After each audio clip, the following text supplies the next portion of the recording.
We're now live. I'm going to give everybody a second here, but I think we're good. Are we good, Greg? Are we ready? I doubt it. We could explain what happened. So usually we use Zoom, not always, but for the most part we use Zoom. Zoom was not working for Chris, so we said, you know what, let's go Streamer. That's always the backup. It's easy to use. It's not necessarily ideal for us, except it usually we're able to open it up and it's fine, no issues. Whatever we go into StreamYard, I have no camera, and every time I press the camera button, it mutes me. So we tried opening up another StreamYard. That didn't work. And then it was like, you know what? The last failsafe, let's just plug and unplug everything, restart my computer. And it just started working. We changed nothing else, and just technology being dumb. StreamYard is not here for your victory lapping of your Yahoo Bink on the showdown yesterday for sure. Congratulations on that, my dude. It was a fun week one, I think, for both of us. I had a nice main slate. You had a fantastic showdown slate over on Yahoo. Anything that kind of stands out from NFL before we get into MLB? No, not really. Like you said, I did well on the showdown slate. You did well on the main slate. My main slate were terrible. I regret basically everything that happened. And by the way, Steve Leibowitz brings up a good point. Do we actually need to see Greg? Absolutely not. There's nothing that anybody suggests that we need to see me. This could easily just be a podcast or whatever. But listen, there are some people that do think they need to see me, but for the most part, no, I don't think they should have to. I don't know. I think your skin looks very nice and glowing. You have that aura coming in from your new window from the front, and I think it's lovely. But anyway, before we get too far into that, let's get on going to some baseball. Hit the like button, hit the subscribe button, hit the notification bell. You guys know the drill. That does a lot for us and allows you to check out all of our content. So it does a lot for you as well. But let's start going into baseball here. We've got Miami plus 108 at Washington, 7.5 total runs in this one. Sandy Alcantara. You say tomato, I say tomato, whatever. Paulo Espino on the other side here for Washington. We pretty much, how many times are you ever going to see the Miami Marlins be favored in a baseball game? I'm going to say not very many, but what do you see in pitching in this one? Yeah, overall, I think we've talked about just the context of pitching on this slate because it sucks. Like, there are not very many good options to go to. And then even the guys who are, good pitchers, they come with question marks. Clayton Kershaw, I don't expect he's going to be working very deep into the game. He basically hasn't pitched for the entirety of the season. And then we've got, Darvish, really tough matchup in San Francisco. And then also, he's also pitched fairly poorly in the second half of the year. Alec Manoah, really tough matchup against Tampa Bay. And so, as a result, the pickings at pitching are fairly slim. And as a result, Paulo Espino is actually picking up ownership, which I can't ever remember being the case. Right now, we have him projected for 15.7% ownership on DK. FanDuel single pitcher site, I don't really even think he's a consideration. But in the initial crunch I did, he's actually showing up in some of my lineups. At first, I was like, well, that seems wrong. Then you look at our top pitchers tool, we have Paulo Espino with a 16.2% chance to be a top 2 scoring pitcher on the slate. So I don't actually think the 15.7% projected ownership is that crazy due to the matchup against Miami. I don't like Espino as a pitcher, but there's nowhere else to go for cheap. So kind of by necessity, I think we end up getting some exposure to him.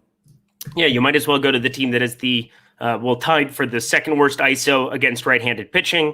You've got 25.5% K percentage. That's third highest strikeout rate against right-handed pitching, and only an 88 WRC plus. I'm happy to be taking a couple shots on that in this one. Obviously, Sandy Alcantara, somebody in the chat even threw out there, hit 102 pitches. Miami's not playing for anything, but they've got some young arms that they're going to want to have, limited going forward, I would think. But 9.6 K on this slate, he's still going to be one of the top arms here. Clayton Kershaw right now, you want to talk about risk. You've got some risk even on the top end if you're going to go to either Alcantara or Kershaw here. And I think I would rather go to Alcantara. How about yourself? So it depends what we're talking about. Yes, Sandy Alcantara, I'm going to be getting more exposure to on the slate, and certainly is a better pitcher than Paulo Espino. But at the same time, he's in a different price range. And right. If you do look at our projections today, I think there is a case made, at least on a points per dollar basis, Espino might be the better option. We have Espino with a 35.4% chance of being a top 2 scoring pitcher on the slate on DraftKings. That's the best mark of any pitcher on the slate. And on the high end, I think we have other guys to consider because Sandy Alcantara, we're also considering Alec Manoah. We're considering Darvish. We're considering Eduardo Rodriguez, Adam Wainwright. I don't really think there are any other cheap starting pitchers that we're considering. Logan Gilbert in the mix, but I actually think Espino is a little bit better of an option than Gilbert for this particular slate, given the current data we have. So I mean, in terms of Espino, is there any other cheap starting pitcher you actually like to get more exposure to? No, I mean, I was comparing him to Kershaw. I was comparing Alcantara a little bit to Kershaw with the unknowns that we have coming off of his rehab start and just kind of the craziness there. I think Logan Gilbert is a freaky option, but he's garnering more ownership and he's got a lower chance of being a top 2 pitcher, even just slightly. So, and his matchup is brutal. So you might as well go to the guy who has a fantastic matchup. This could be a play both sides of it. 42.6% hard hit percentage, 42 expected slugging.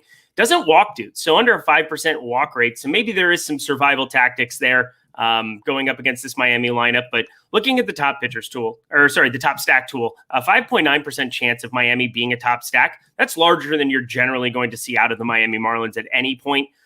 Already garnering a ton of ownership, though, because this is one of the better spots they're going to have. They're out of Marlins Park, so there's that.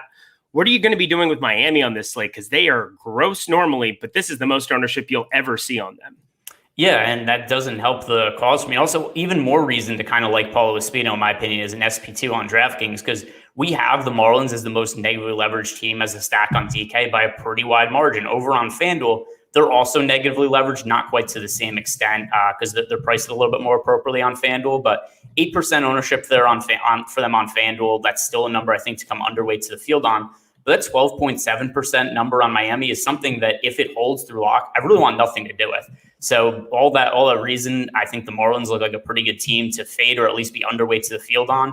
And another reason why I think we should be liking Paulo Espino as a leverage option as an SP2. And on the Washington side, I mean, I'm always going to play Soto. I'm always going to play Bell. I don't think that that's going to surprise anybody. They're always going to garner quite a bit of ownership.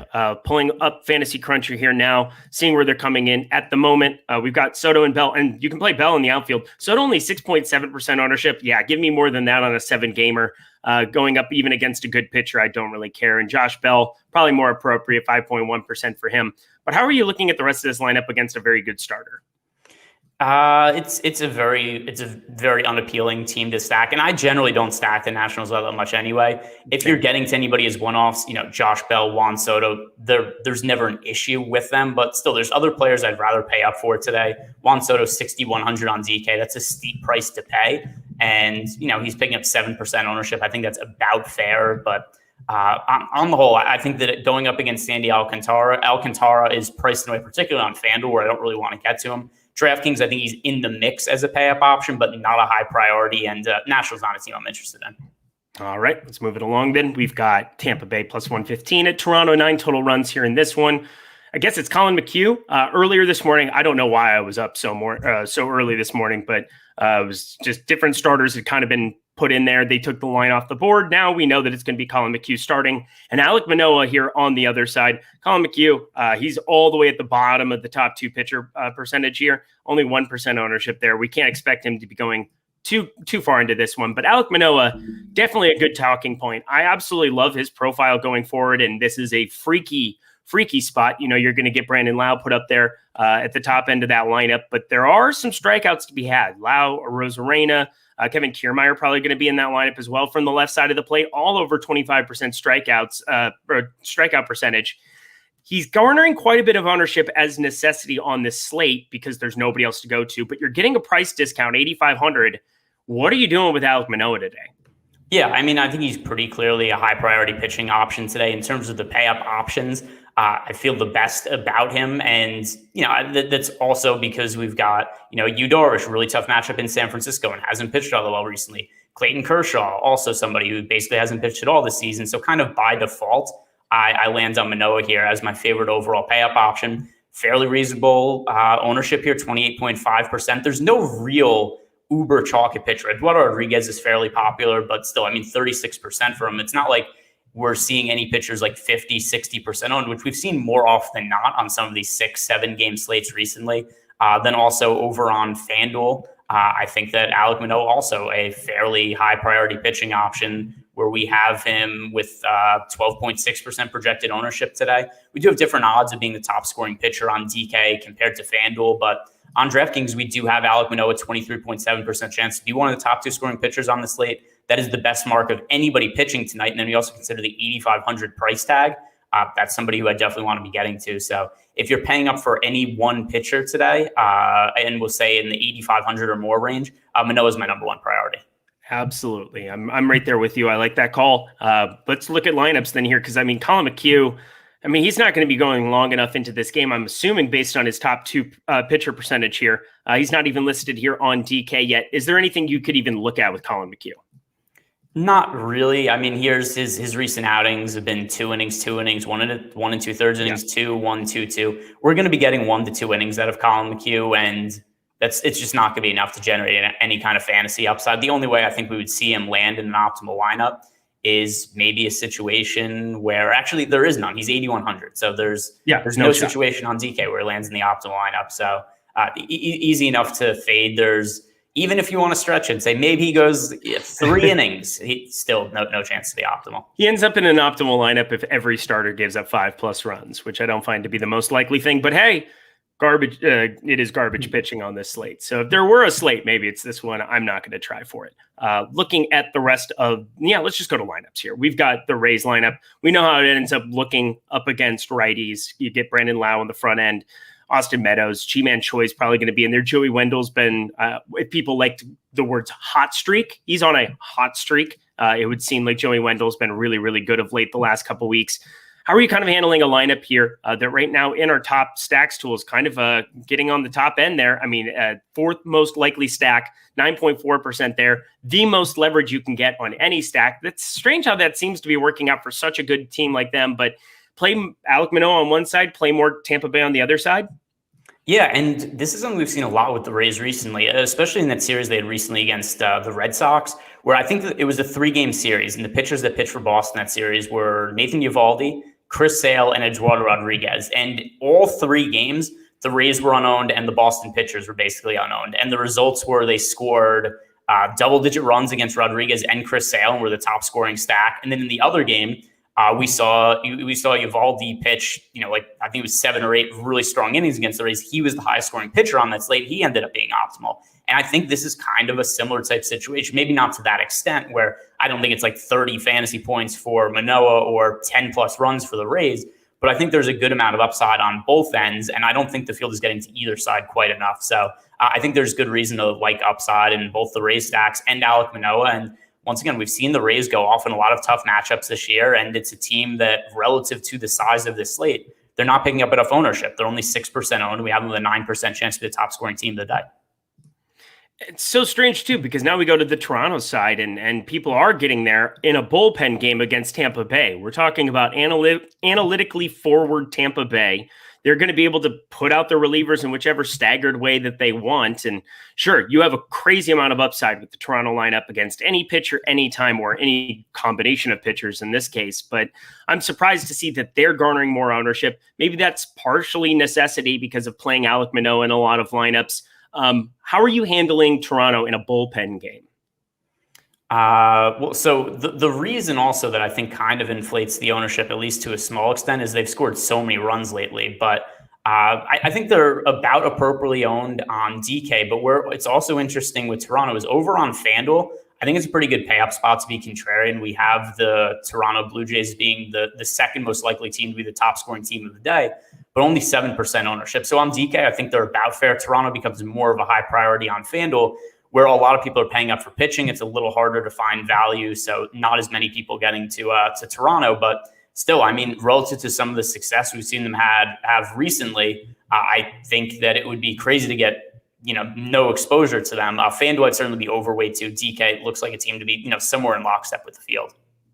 Last question, because I think it actually, I don't know, this might be the dumbest question ever, but I think 7 games is probably enough that you don't have to do it. But looking at the second base position, is there any viability whatsoever to playing a guy like Brandon Lau in the leadoff spot, going up against Alec Manoah, your pitcher, as a one-off up against your pitcher? No. I'll just ask that, what makes you ask that for this slate, though? I didn't know if it was a large, it's a 7-gamer. I just thought I would throw it out there as something because Alec Manoah is garnering so much ownership and his K percentage is so much higher than everybody else. 25.8% K percentage on the slate. You're getting Darvish. Darvish is been bad, but Clayton Kershaw, is going to be limited. I just didn't know if there was any viability just to try to identify something there. It was more of just like a curious question of 16,000 entries in something and throw it out there. So the other thing, the second base position is pretty loaded today also, and there's a lot of players priced around Brandon Lau. So Trey Turner, second base eligible, Jose Altuve, Marcus Semien, Javi Baez hit the ball really well recently. We've got Jazz Chisholm, who's a little bit cheaper, but also always has fantasy upside. So second base, especially relative to what we normally get out of the position, is one of the more loaded spots tonight. So no, I don't really think, at least not in that particular case, is something I'd be looking to do. Yeah, just looking at like a 3-game earlier. I mean, normally if it were like 3-4 games, you're looking at maybe playing one guy up against your pitcher, and it might as well be a guy like a leadoff spot who's going to get more at-bats and probably going to get some at-bats not against your pitcher. More of just a curious thing to ask, throwing it out there. But another thing to throw out there for you all right now, fantasy football. It is king. We all know that fantasy football is back based on yesterday, and today is the last day. If you're looking to get Awesemo Plus NFL, you can get it for $1.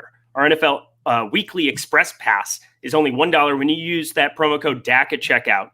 DAC is, DAK. We all know our express pass is the best way to introduce you to the Awesemo Plus NFL features, which are more expansive than ever. We have the boom bust tool. We have so many other things that have been added to the fray that are going to make it so easy for you to build lineups week in, week out. And new to this year is the package of our season log stuff for fantasy football as well, covering projected ownership and optimal lineup probabilities for tiers contests on DraftKings. So promo code DAC for $1. I mean, it's just absurd that you can get that. It's offered through 11:59 p.m. Eastern time. They have the date put right there. So letting it be known, if you're out here on the West Coast, 8:59 p.m., you better have that in. MLB Strategy Show as well. Use that promo code for 25% off your Awesemo Plus Platinum. So MLB Strategy Show, all caps, one word. You can find both of those linked in the pinned chat on YouTube chat here or in the video description below. Check out those offers. I mean, we have so many incredible offers going to. This is obviously sponsored by Jock Market. We're going to keep it more inclined towards them. But we have another feature and another offering with another company. And take a look at that one as well, because 2 free months of Awesemo Plus to sign up for some of that stuff. It's absurd what we have going day in, day out. All right. St. Louis minus 111. New York Mets, 8 total runs here in this one. We've got on one side Rich Hill and Adam Wainwright. Feels like a matchup from 2007, but here we are. Very excited to be watching, the elders out there pitching. Both of them totals underneath 4, though, so they're expected to be pretty successful in this one. Looking at the top pitchers tool, Rich Hill all the way down at the bottom there, only a 10% top 2 pitcher percentage, coming in under 10% though, so maybe there is some viability there. And Adam Wainwright on the other side, pretty flat ownership on both of these cats. Do you have a preference between one or the other? I think both of them are about appropriately owned on DK. I think that, around 20% Wainwright makes sense, somewhere around 10% Rich Hill makes sense. The one thing with Rich Hill is earlier in the year, we did have definitely concerns about how deep he was going to be working in the games. When he first got traded to the Mets, he wasn't going very deep. He's been pitching longer as of late. His last 4 starts, 5 innings, 6 innings, 6 innings. So I don't really think that we have some sort of massive pitch count concern with him, but I don't like the matchup for him because St. Louis is such a right-hand heavy lineup. And that's something that could present an issue for Rich Hill. We've seen the Cardinals at times struggle against some really good right-handed pitching because they basically only have a couple of lefties they ever go to in their lineup. But this is a spot that, at least on paper, I don't love for Rich Hill. But there aren't very many cheap pitching options to get to. So if you're playing 1, 3, even 10 lineups, I wouldn't consider Rich Hill. But once you get to a point where you're playing 20, 100, 150 lineups, then I think you can mix in Rich Hill into 5 to 10% of lineups. I wouldn't have any kind of real issue with that. Adam Wainwright on the other side as a pay-up option. Once again, I think he's fine to get to, but the Mets offense is finally starting to get healthy. They're starting to roll again. Francisco Lindor, who's pretty much was awful and way underperformed for the first half of the year. Triple dong. Yeah, 3 homers last night, but also it's kind of been him getting back on track for over the last couple of weeks now. So Adam Wainwright still as a pay-up option. He doesn't have a very high strikeout rate. That's always a concern in terms of finding ceiling. And I just prefer everybody else in this price range to him. I think Eduardo Rodriguez is a better option. Sandy Alcantara is a better option. Alec Manoah is a better option. Darvish is a better option. So it doesn't really make Wainwright an outright fade, but it makes him a low priority play.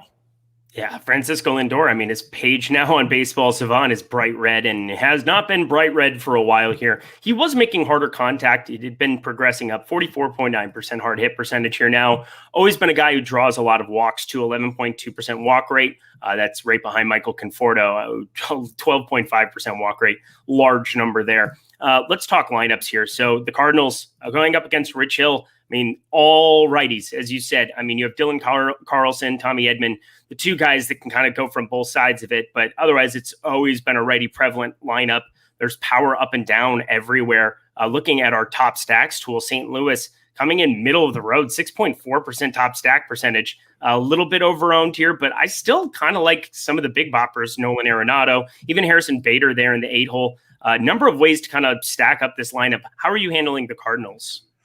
They're just a little bit too popular for me. And I think as one-offs, you could get to guys like Paul Goldschmidt, Tyler O'Neill, Nolan Arenado. However, these guys all have 12 to 14% ownership. And at least in the crunch I ran this morning, I had single-digit exposure to all these guys. So it's not to say that, once again, they're not outright fades, but I'm probably only going to be getting about half the amount of exposure that the field has to the Cardinals today.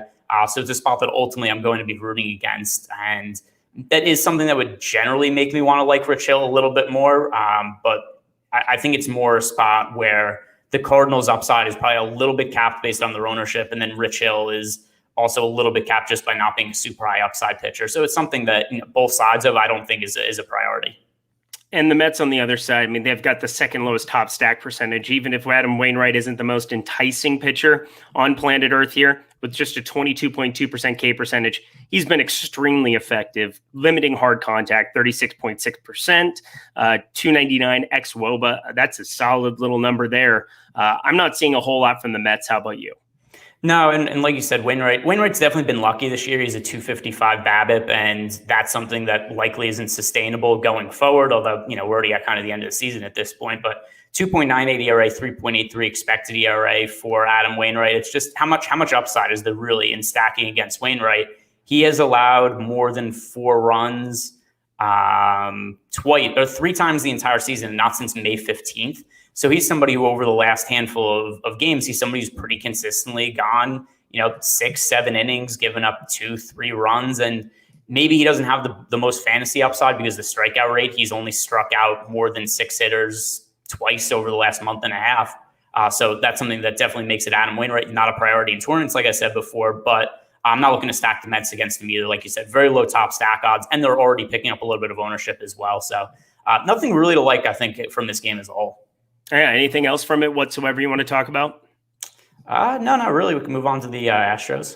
All right, Astros. This is going to be a game that will take a little bit of time here because, it's very rare that you're going to find Houston be a top stack the way that they are, 16.1% top stack odds, and they're coming in under-owned. That just tells you how good of a spot this is for them. You've got 5.2 implied runs for Houston, 3.9 here for the Texas Rangers. Jake Odorizzi, Spencer Howard. Spencer, not with an S, Howard, for the Baltimore Orioles. But yes, the Texas Rangers version, going to be interesting. I don't even think we probably need to talk about him at 5,300 on the bottom end, 0% top 2 pitcher percentage, going to be very limited here. And then on the other end of it, so let's talk Jake Odorizzi.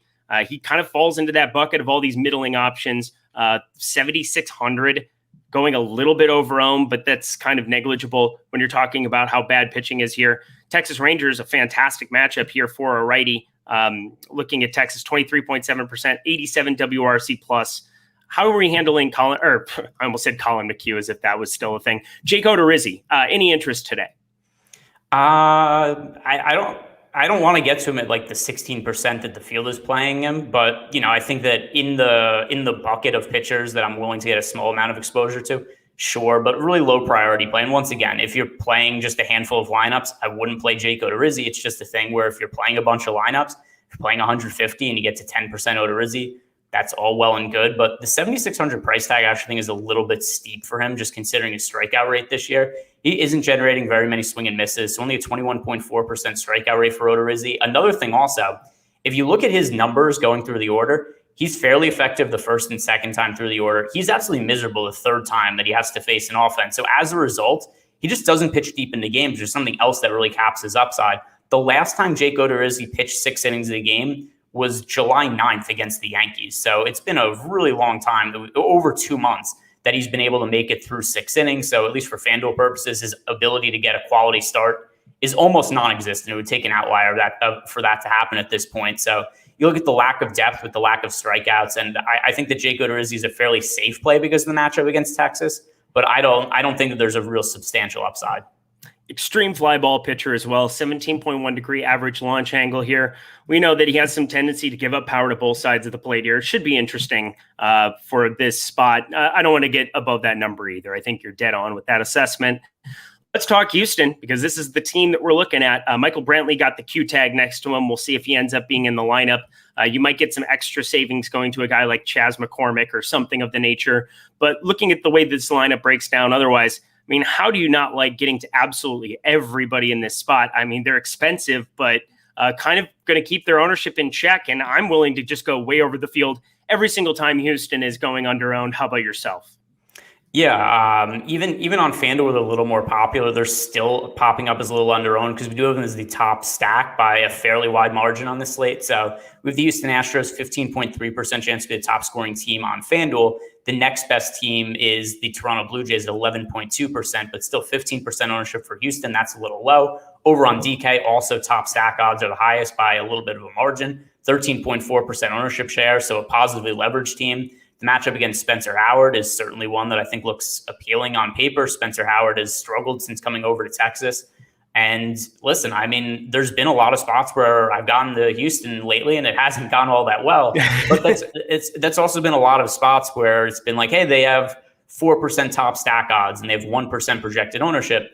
This is one where they have the best top stack odds on the slate, and they're somewhat popular, but not popular enough. So this, I think, is the number one overall team to stack and the team I'm going to get the most exposure to. And I just have to do this because I feel like I'm contractually obligated, even though I'm not. Kyle Tucker, always my favorite batter to identify from the Houston Astros. Over 25 homers now here on the season, under 10% ownership because he's batting either 6th or 7th pretty much every single time that they go out there. Stack lineup in front of him, I guess it makes sense. But on the season now, 583 expected slugging. That's nearly that is 40 points higher than Yordan Alvarez. So letting it be known, he is a dude that you just need to get to in a lot of quantity. I like him as one-offs. I like him in the stacks. He's somebody that I play a lot. On the Texas Rangers side here, let's go on over to them. Texas, 4% top stack ads, ownership 4.6%. So a little bit overowned slightly, but I think there's still some one-offs to get to, whether it's Adolis Garcia, Nate Lau. Does anything stick out for you from the Texas side? Not really. I mean, it's a team that I very seldomly actually like to stack. In terms of value, if you want to take some of these guys as one-offs, that's not really a massive issue. Like you said, Adolis Garcia, there's a lot of power upside there. He's gone up in price, though, to 4,900 now. So at least some of the other days where I was on Garcia as a one-off play, he was, generally priced like 3,900, 4,000. It's not the case anymore. Leody Taveras, if you absolutely need a value play in the leadoff spot, only 2,400. That's a sensible play. But as a stack, I don't really think that this is one that's worth too many shares of. All righty. Well, that kind of covers that then. And we're going to move ourselves along. We've got 3 games to go here. We're going to go a tiny bit over, not much longer, but we'll go another 20 minutes for sure. But we want to give Jock Market the time that they deserve because they are the sponsor here of the Strategy Show. And if you haven't had a chance to check out Jock Market, they've turned fantasy sports into a stock exchange. You don't have to forget about you can forget about all the times that you have to wait until the end of the game for the cash outs. You have to wait, through slate after slate or, the morning and the afternoon for the NFL. You can do it in real time. You can get money in your pocket every single second of every single game. And that includes NFL that I just talked about, MLB, which we're covering, NBA, NHL, when those come back. PGA is going to start up here again this week. I'm telling you, it is such a fun way to play fantasy sports. You go to the pregame IPO to pick up shares of your favorite players. Then you buy, sell, or hold during the game based on your analysis.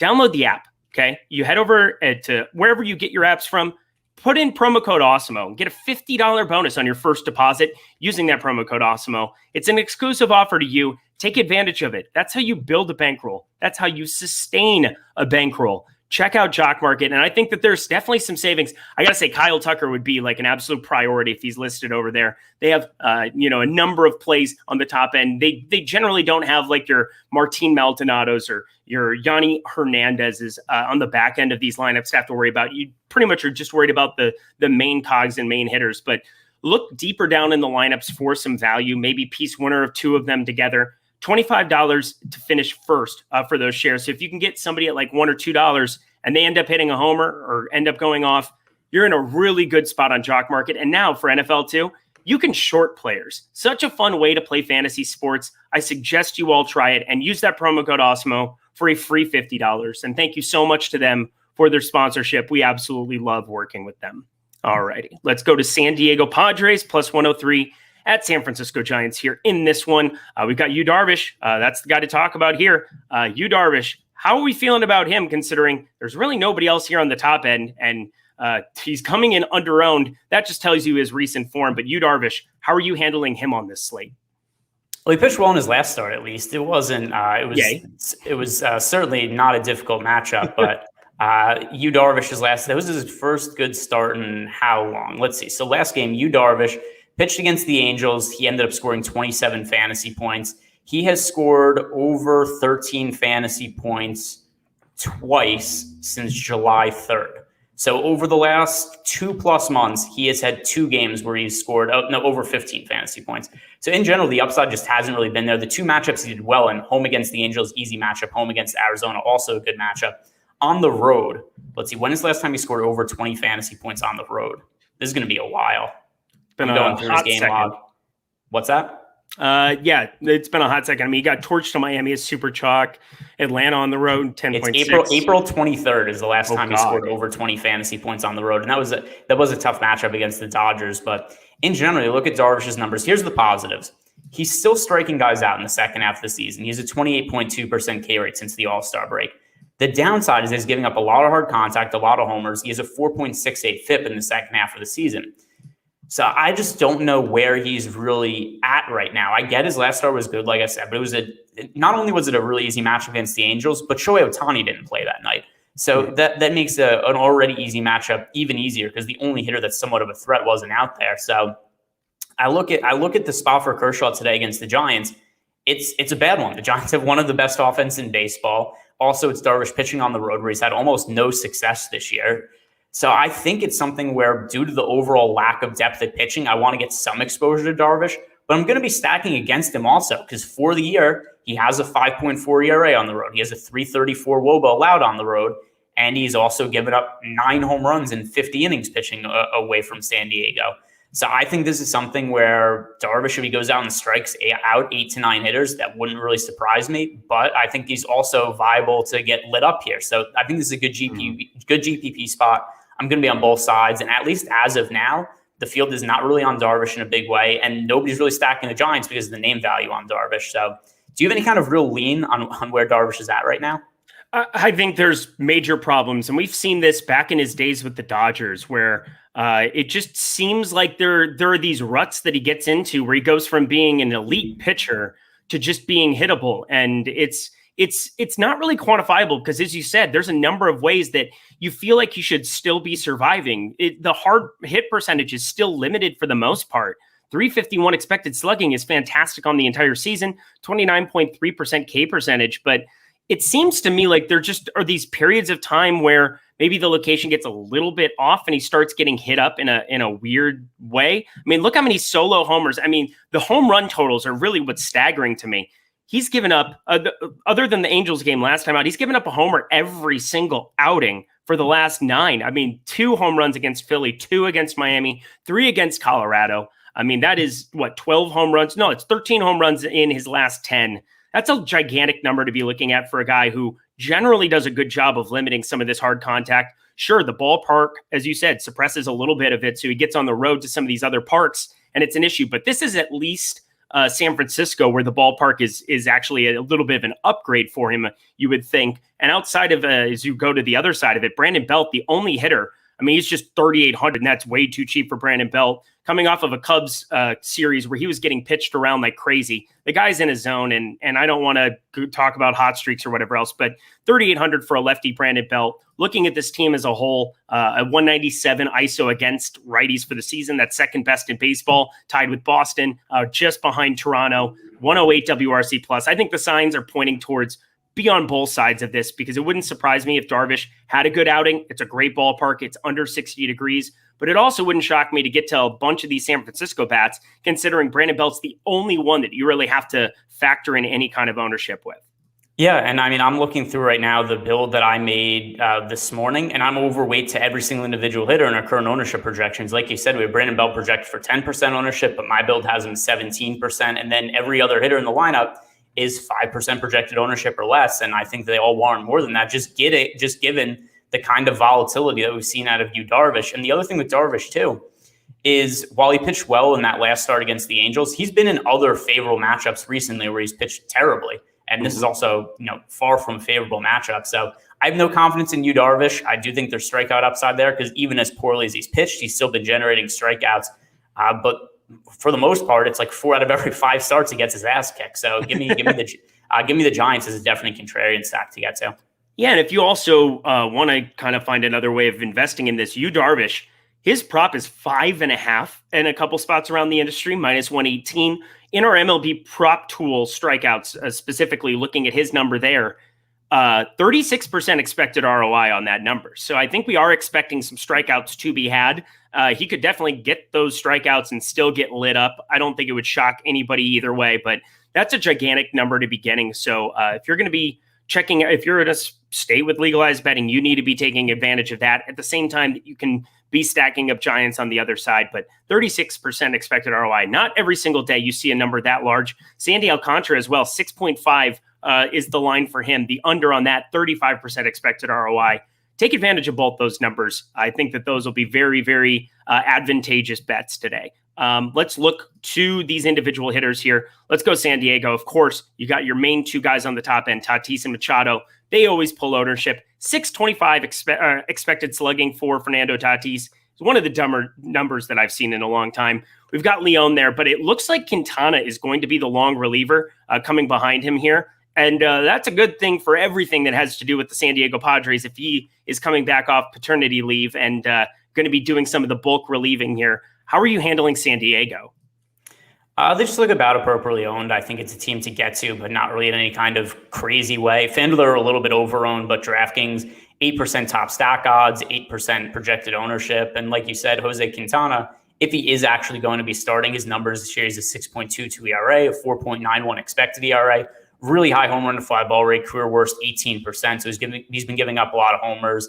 The Padres, they're certainly a team that I think warrants a stack, but the ownership's kind of there. So it's not a team that I would be, crazy overweight to or anything. One thing I will point out about them, though, and it's something that Adam always mentions when I'm doing these shows with him in the mornings, most of the Padres ownership, when they are somewhat popular, is driven by Fernando Tatis. He's projected for 17% ownership. There's 12% projected ownership going to Manny Machado. Nobody else is popular, though. So the ownership is mostly driven by just those two guys. So if you are making a 5-man stack, that's just something to be cognizant of, is that it might be maybe a little bit more contrarian that meets the eye, particularly if you want to make a Padres stack that doesn't include Tatis. That's something that basically nobody's going to be doing. And on the San Francisco side, I talked about it a little bit on the front end. Brandon Belt, the only guy garnering any ownership whatsoever, because then it gets down to La Stella there, 5.5%, and then it works all its way down. Looking at the top stacks tool as well, we've got, where are they even here? San Francisco, 5.5% top stack potential. They are exactly flat ownership there, flat leverage, excuse me. How are you handling San Francisco? I'm going to be overweight to them. They're my favorite contrarian stack on the slate. Okay, super easy. We had covered them a little bit already. Let's move it along. We've got 2 to go here. Boston, minus 123 at Seattle, 8 total runs here in this one. We talked about Logan Gilbert. If you're not going to be going to 6.1K for one Paulo Espino, there's Logan Gilbert there at 6,700. You could play both of them together, play all the Tampa Bay bats, move on with your day. That'd be a fun way to live your life. But we've got Eduardo Rodriguez on the other side. Talk about a guy that's just been unlucky this year. It seems like every single outing, I mean, he gives up too many issues. Like, he just goes deeper into counts than what he should time and time again. But on the whole, his underlying metrics are still fantastic. 34.5% hard hit percentage, 27.2% K percentage, limits walks as well. I mean, this is a guy that I expect in spots like this for him to eventually just kind of put it all together. They have Eovaldi as the listed pitcher here for on DraftKings, but that is not correct. I believe that it is Erod. Are you seeing that as well? Yeah, and also Erod.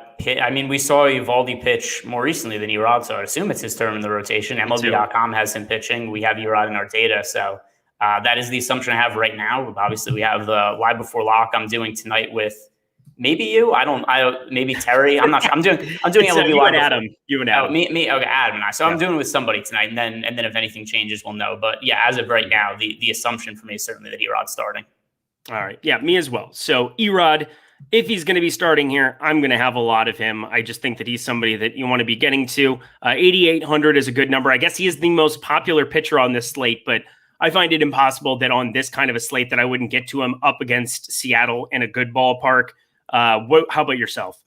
Yeah, I mean, he's having a really good season. If you look at the underlying numbers, you look at his ERA, it looks not as good. It's a favorable matchup against, not like a great matchup against Seattle, but it's a decent enough matchup. Also going to be on the road in what's a favorable pitcher's park, so park upgrade for him. But 27.2% K rate for Erod, that is the best of his career. 6.7% walk rate, that is also the best of his career.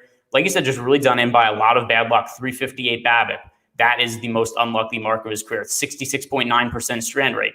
That's also the worst mark of his career. That's just a lot of, number one, balls that are put in play that are leading to hits that normally shouldn't be, and then just bad sequencing to where a lot of those hits that shouldn't have led to hit, a lot of those balls put in play that shouldn't have led to hits are coming in a row. And his strand rate, which is for his career, 73.8%, 66.9% this year. Some less of those hitters should be scoring. So yeah, I mean, 3.67 expected ERA, 3.54 FIP. That's more indicative of the kind of pitcher he is. Then you also consider that the high strikeout rate he has this year. And he's somebody who I do think is a pretty high priority pay-up option. My two overall favorite SP1s today are Eduardo Rodriguez and Alec Manoah. I love that. Probably mine as well, just because the risk that exists with you, Darvish. We'll see what his ownership comes in at, because if he's going to be under 20%, I think by default I might have to have more than that, and then just stack up San Francisco on the other side. There's not a crazy opportunity cost to doing it. Pretty easy to go to both sides of it in 150.